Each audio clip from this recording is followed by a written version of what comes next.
Welcome to Brick by Brick, Building Wealth Through Homeownership. I am Kim Von Dohren, your realtor. And I'm your banker, Ed Marko.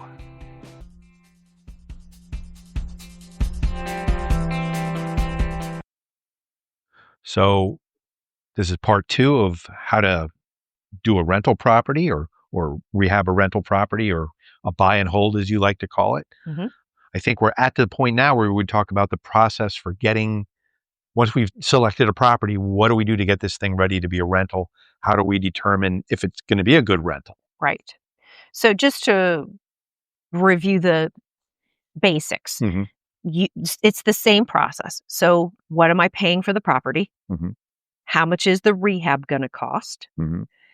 Once I've sorted all those numbers out, whether I'm using financing or I can afford to buy it with cash outright and pay for the rehab, whatever those numbers are, you want to make sure at the end you know what the market rent is in that area for this specific property that you're looking at. And then what will be my monthly costs, assuming that I'm carrying a mortgage, let's say, and or I have, you need to take into consideration what utilities are you paying, because I always pay the water, the sewer, and the trash in all of my rentals. So I have to make sure, have I considered what that is in this place? Maybe I don't know what it is in this particular town, borough, township. And so I need to know, what are those costs going to be? So you just want to make sure you know all of your numbers going into this. Right. So it would be like your mortgage, your property tax, water, sewer, garbage, anything that you're going to be paying to keep that property. Yes. Yep. What are my monthly costs? Right. What are my monthly carrying costs to hold this property? Now, what's the market rent? Does it cash flow $2? Does it cash flow $200? The ideal scenario is that it's cash flowing minimally $100. Right. That's not that much, but it is something, because you will have maintenance. That is just part of owning. If you own your own home, you have maintenance costs. There will be maintenance costs on a rental property. So you have to, what I would suggest you do is not spend that money, put that money in an account and allow it to build till you have a certain amount of reserves.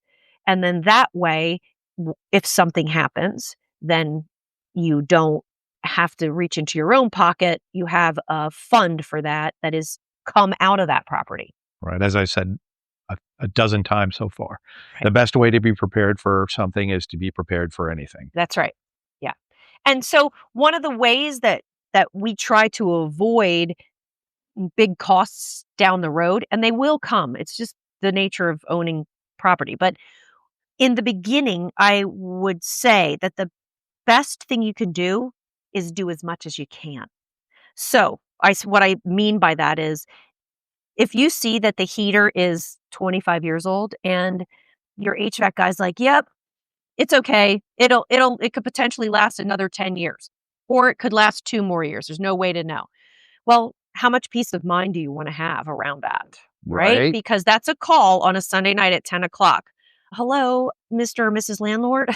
Our heat isn't working, and it happens to be 20 degrees that night. Right. Yeah. Right. The heater always breaks when it's too cold at night, the day of or before a holiday. 100%. While you're out of town. That's right. So now you're going to pay a higher rate to your HVAC person. Right. Yes. So if you can afford to update, and I don't mean waste money, don't update or upgrade anything unnecessarily, but functional systems, if they need it and you can do it in the beginning, right? If I could have switched so I'll give you an example. This is an interesting example. When I purchased 2 of my properties in a borough, the road that runs down the main street of this town is a state road, and they had just asphalted that road, which meant that it could not be dug up for 5 years. Wow. So even though there's natural gas in the street out in front of the house, I can't get it to the property because I can't have the street dug up for 5 years. So I had to wait. Wow. Mm-hmm. So those are little things that, the average person may not know something I did not know that. Right.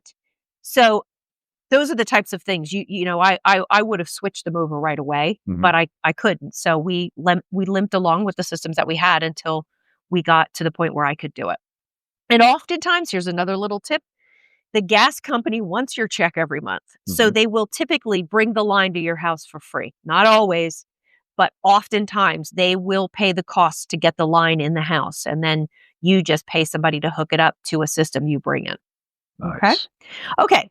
So rehabbing. Yes. Yes.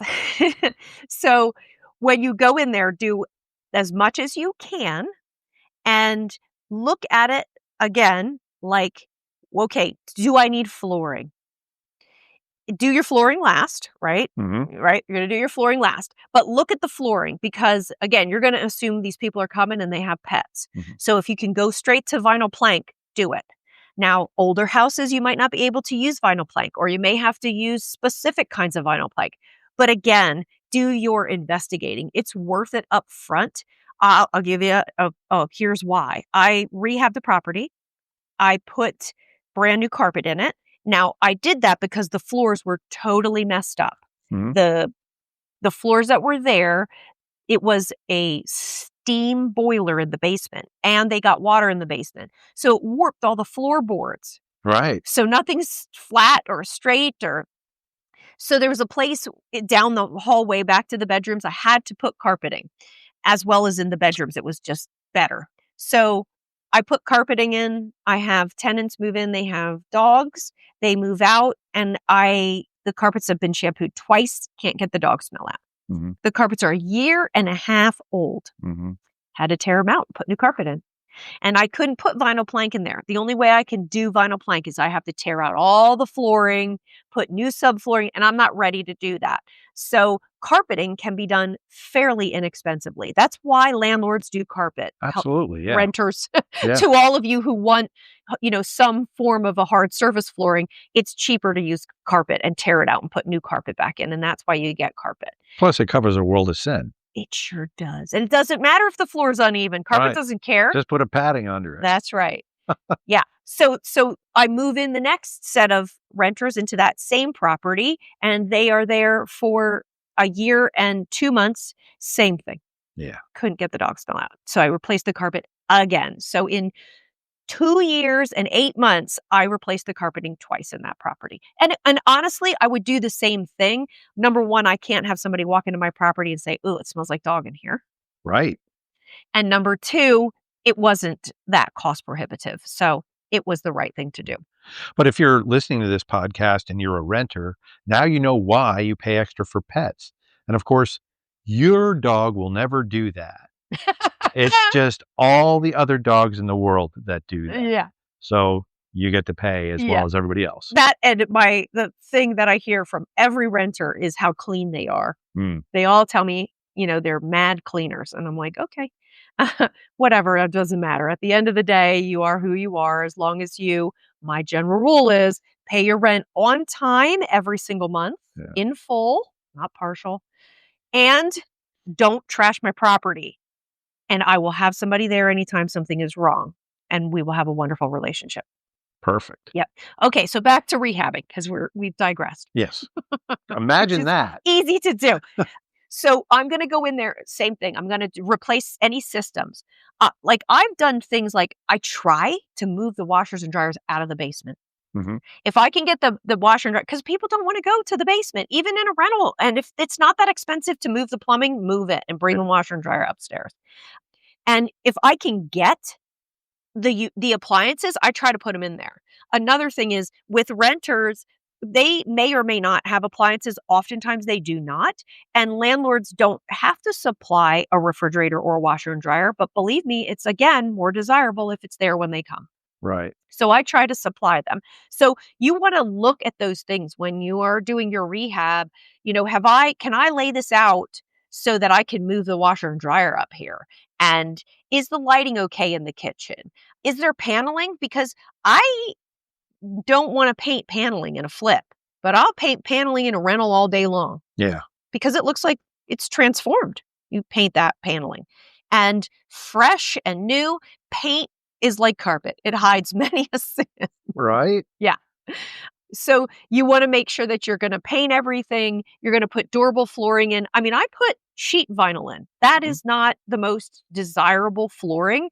But again, I can put that on floors that are uneven and it's pretty darn durable. So I will put that in a rental, even though it's not the most popular thing if you're, going to be a buyer, for example. Right.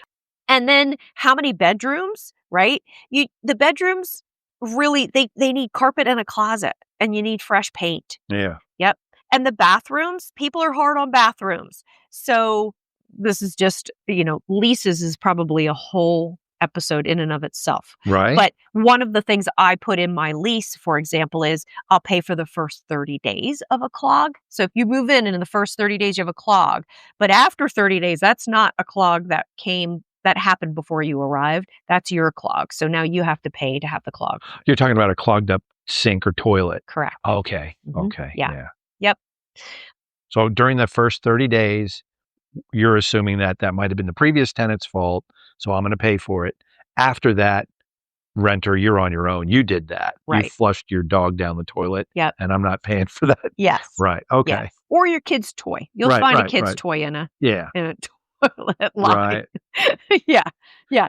So, same thing outside. So you want to look at it from a durability standpoint. Sure. The other thing is sometimes in your rental, particularly like townships or boroughs who come out and inspect your rentals, all your windows usually have to open and close. Okay. Yeah. Yeah. That So makes sense. that's not always how you think about it when you're doing a flip. You may not replace all the windows in it. It may have old windows in it and maybe some of them open, but they don't stay up. You can't have that in a rental. Okay. They also have to have a screen in every window. Wow. Hmm. So, and again, not every township or borough, but some are very meticulous about that. And they will check and they'll say, you have to put a screen in this window or this window doesn't stay up. You have to have it repaired or replaced. So those are the types of things, again, you need to know going in because you just need to include that as part of your rehab. Right. Right. Okay. That's Yeah. good to know. Yep. Do all the doors function properly? Do they lock?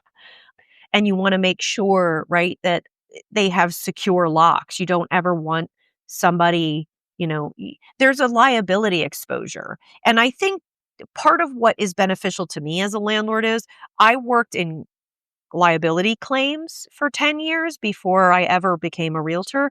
And so I understand liability and things that can go wrong. So when I look at a property, I think to myself, well, that's a liability hazard. I don't want to be sued or I don't want to take on that risk. Right. So I try to mitigate any kind of risks that I can, again, through the rehab. Anything that's going to, add a railing here, right? Stairs to a basement are notorious for not, these are things. So it's a lot more comprehensive probably than your flip rehab. Right. Is that how it sounds to you? Yeah. Well, it sounds like they're both comprehensive. It sounds like yours is comprehensive in a different way. Mm-hmm. Like you are really looking through it through long-term eyes and like the whole liability thing. I'm looking at it on a flip. What are the banks going to require? What's the minimum that zoning is going to require? And what can I do to make this look desirable? Right. Whereas you're looking at it through the eyes of what's my insurance company going to think about this? That's right. What's my lawyer going to think about this? If somebody's kid is going down the basement steps and there's no railing and they fall off and crack their head, am I going to be in court because there's no railing? I better put up a railing. Whereas once somebody bought the house, I'm off the hook. I mean, you own it. It's not my property anymore. Exactly. So that was all up to code. That's all that mattered at the time of sale. Yeah.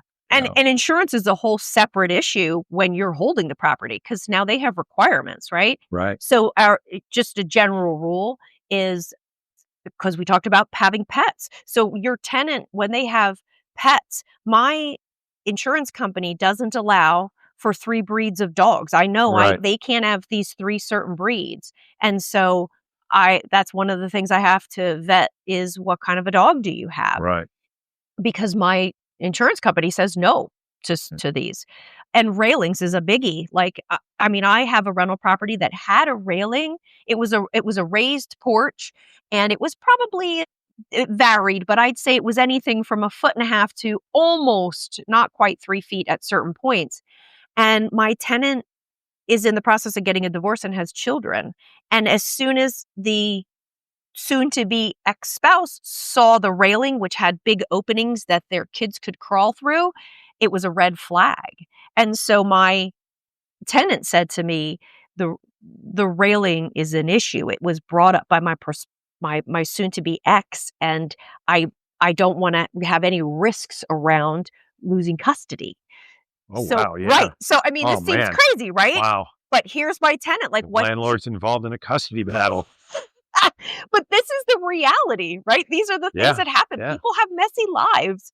And so we literally kind of turned ourselves upside down and got this railing replaced for her as fast as we could. She's an awesome tenant, and I didn't want to lose her, and I understood the concern. She offered to even help pay for it if need be, which is very rare, by the way. Don't have any expectations around that.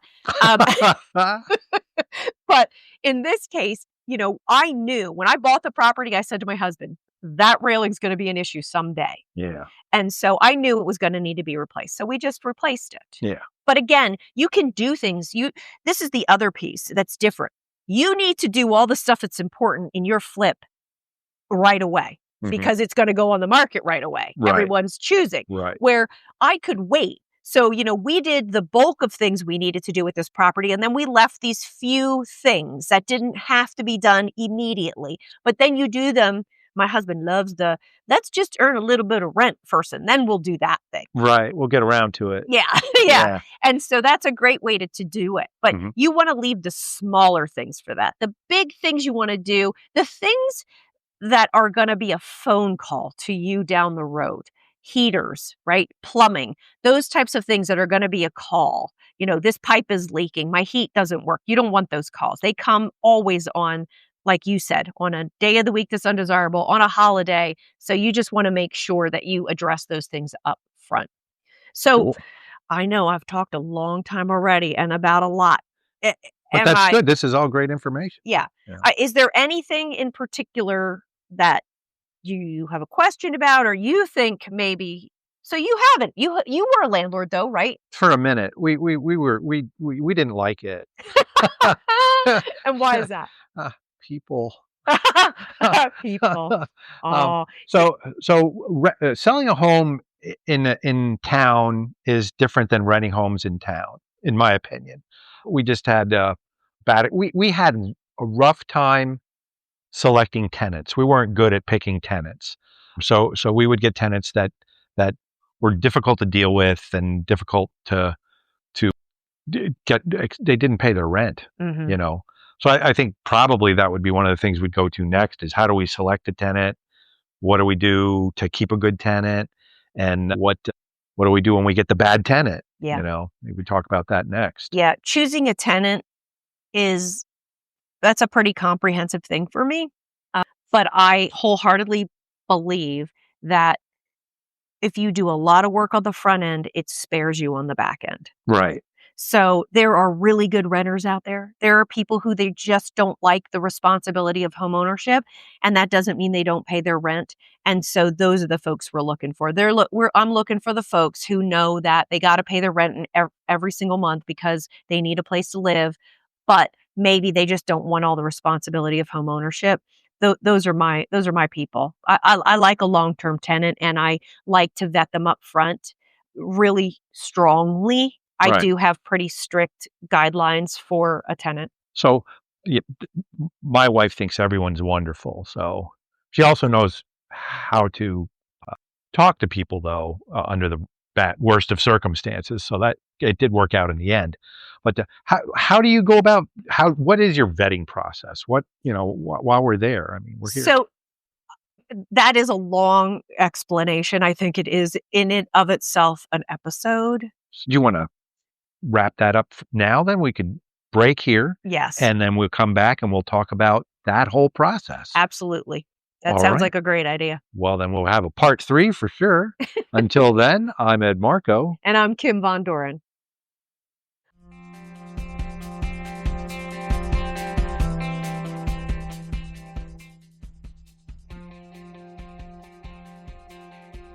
You have been listening to Brick by Brick. Be sure and subscribe, post questions for future episodes, or comment. This is a Super Squirrel production, Super Squirrel Studios, Stony Creek Mills, Pennsylvania.